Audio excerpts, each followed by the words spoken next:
don't know why, I just always find it kind of sweet when there's something for the SOBOs. So welcome sign for the SOBOs is very sweet. I have no idea what's going on here, but I kind of love it. There's also a little library here, which is really, really sweet. And what I'm guessing is a trail register. Books you don't need in a place you can't find. Oh, that sounds about right. Although maybe I'll carry one out. Who knows? It's getting dark. It's not even 5 yet. I don't know how clear this is. I don't know if I can get close enough. There we go. That's a lot of condensation. It's been a really long time since my tent has had this much condensation. My sleeping bag is, well, when I feel it, it feels totally soaked. I think the snowstorm that we stayed in Idyllwild to avoid has made it really humid. So there's just a ton of condensation. I don't know. Again, I don't know how clear that is, but oh, Jesus.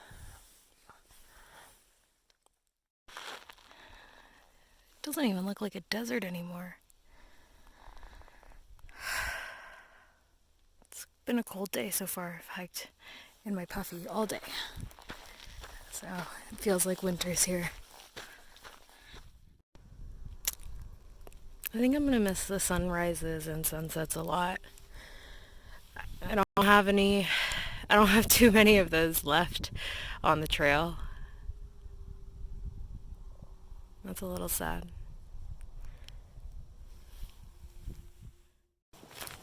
I was just in Warner Springs. This is Warner Springs. There isn't too much here. I just had to pick up a package.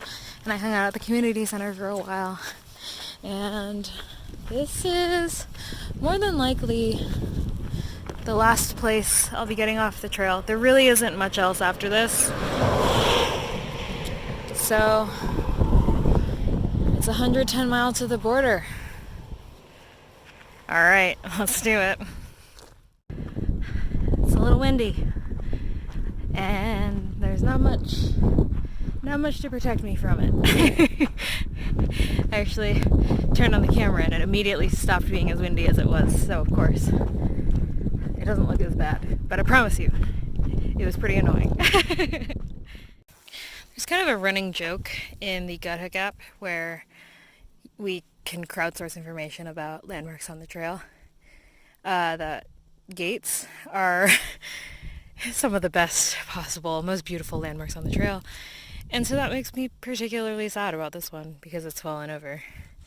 I don't really know why I decided that needed to belong in a vlog, but it just felt kind of, now that I've walked 2,500 miles, it just kind of felt a little emotionally devastating to me. I felt the need to document it. It's a little more than a quarter of a mile off trail, but this is the third gate water cache.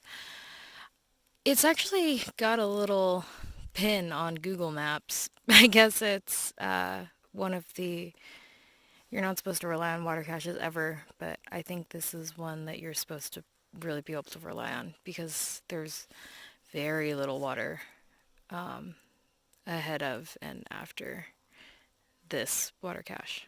So it's worth the quarter mile walk down, but it means I have to climb back up with a lot more water. Good thing there's a ton of water though, because I need it. It's been pretty windy up here, but it is really beautiful. I think it's cool that this is within the first 100 miles of what northbounders get to see. It reminds me of the first 100 miles that I spent on the trail, and I guess how special it was, not only because it was beautiful, but because it was the first bit of the trail, still figuring a bunch of stuff out, everything's so new. It's real pretty.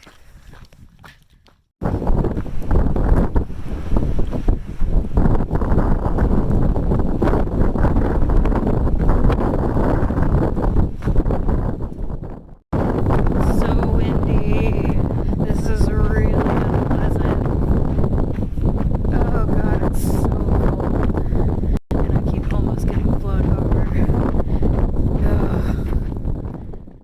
Check out this sign.